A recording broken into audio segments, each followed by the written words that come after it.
Bismillahirrahmanirrahim. Assalamualaikum warahmatullahi wabarakatuh.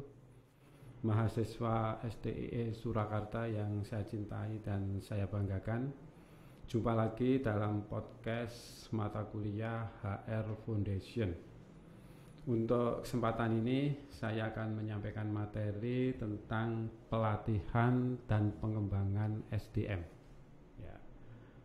Sebagai latar belakang atau pendahuluan bahwa perkembangan zaman yang sangat progresif ini menuntut peningkatan kemampuan dari setiap SDM yang ada di dalam sebuah perusahaan.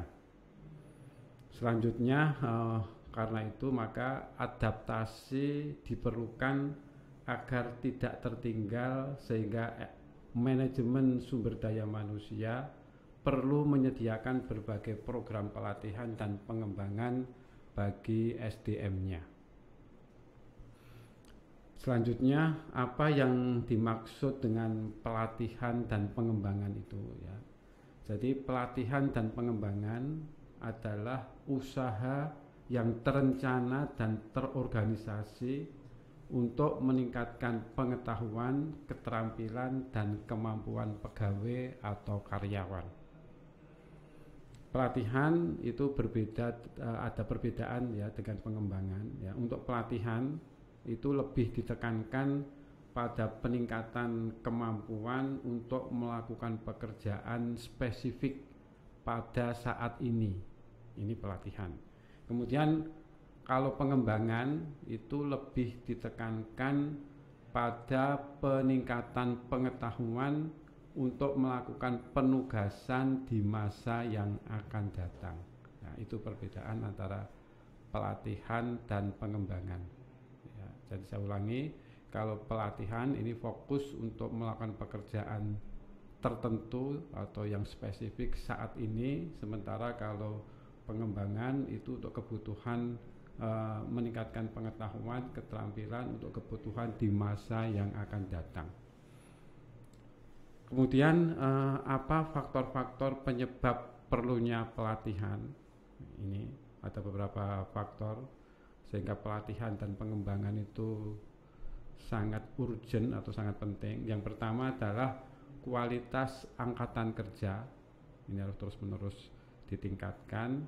Kemudian persaingan global, perubahan yang cepat dan terus-menerus. Kemudian masalah alih teknologi dan perubahan demografi. Ini terkait dengan kependudukan. Ya, ini faktor eksternal. Ya, kemudian tujuan ya, saya ulangi, tujuan pelatihan dan pengembangan. Jadi pelatihan dan pengembangan itu untuk memastikan adanya kesesuaian antara persyaratan yang dituntut oleh suatu pekerjaan dengan keterampilan serta kompetensi karyawan. Untuk memperbaiki selanjutnya tujuan pelatihan dan pengembangan ini juga untuk memperbaiki efektivitas dan efisiensi kerja SDM dalam melaksanakan dan mencapai sasaran-sasaran dan program-program kerja yang telah ditetapkan. Kemudian mengurangi ketergantungan perusahaan untuk menarik karyawan baru secara eksternal dalam mengisi lowongan pekerjaan. Ya, ini tujuan dari program pelatihan dan pengembangan. Selanjutnya, apa manfaat dari kegiatan pelatihan dan juga pengembangan?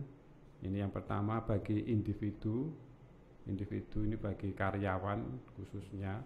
Ini membantu individu dalam pembuatan keputusan serta pemecahan masalah secara efektif.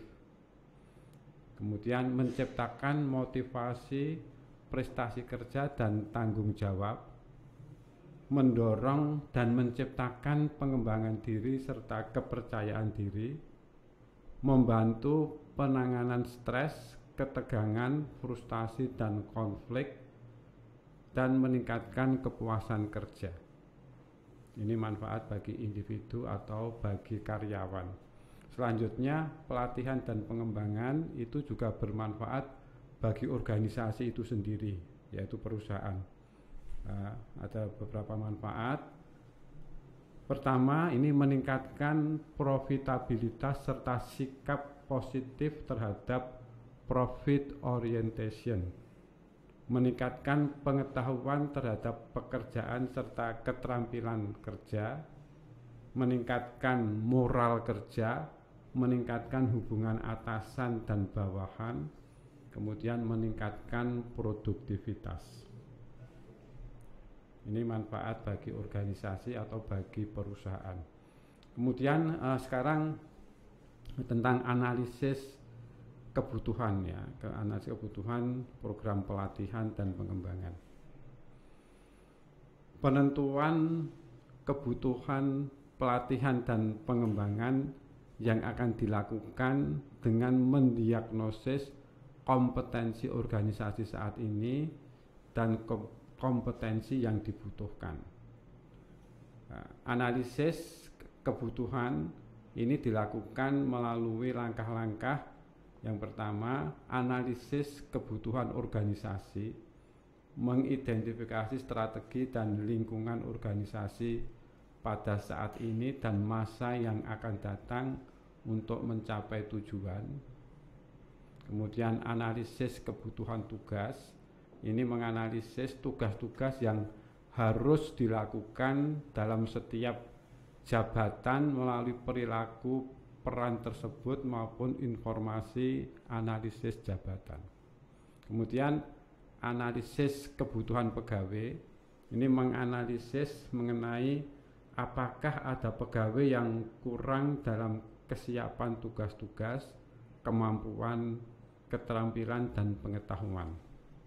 Ya, ini analisis kebutuhan meliputi 3 hal, ya, analisis kebutuhan organisasi, analisis kebutuhan tugas, dan analisis kebutuhan pegawai.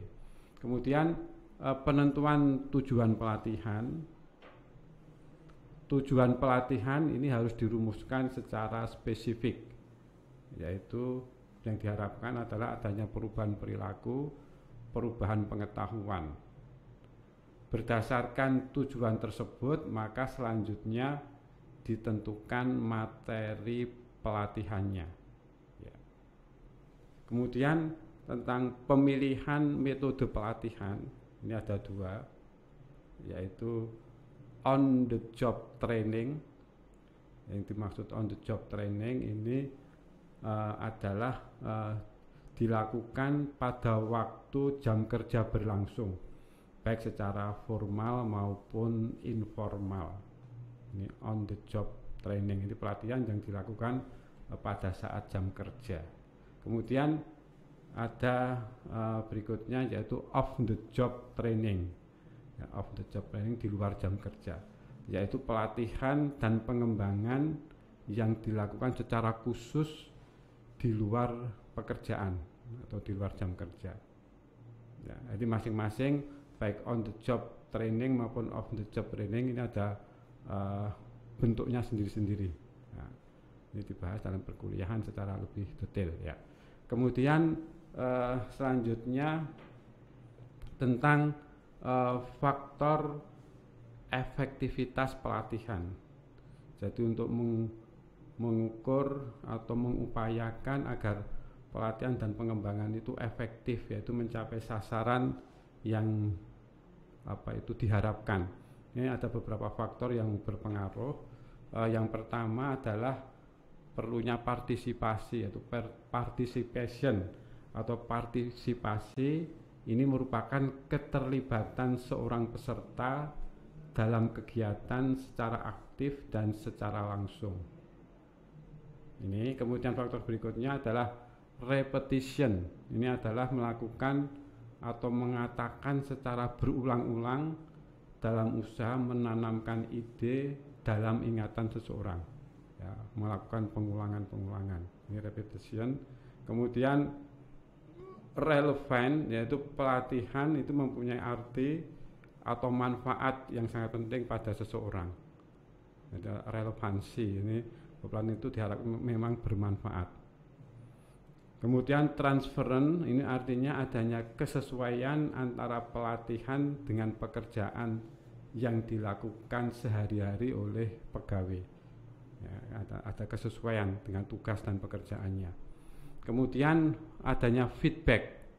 Feedback ini merupakan pemberian informasi atas perkembangan kemajuan yang telah dicapai oleh peserta pelatihan, mana yang perlu diperbaiki atau mana yang perlu dipertahankan. Ya, mahasiswa STI Surakarta yang saya cintai dan saya banggakan, demikian materi podcast pada kesempatan ini tentang pelatihan dan pengembangan. Kita jumpa lagi pada materi selanjutnya. Wassalamualaikum warahmatullahi wabarakatuh.